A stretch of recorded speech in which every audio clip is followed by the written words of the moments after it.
और फूका এদিকে আয় তো। হ্যাঁ যাচ্ছে আব্বা। लेकिन एक सेकंड। এই খোকা যা দোকান থেকে একটা বিড়ি নিয়ে আয়। হ্যাট, বিড়ি মিড়ি কেউ খাই? বিড়ি মিড়ি আমি কিনতে পারবো না। এই ছোট খোকা শুন যা তো। কি হলো?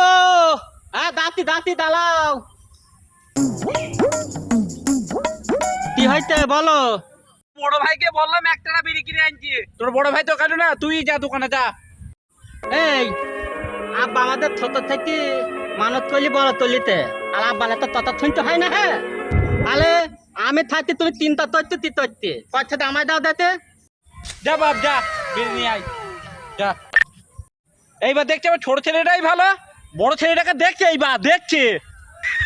আব্বা তাহলে আপাতত আমার একটা বিলি থাকা তো, তুমি পলে আমি দোকান থেকে এনে দিতে। যাকে ভালো বলতাম সে দেখছে মার তো বেশি।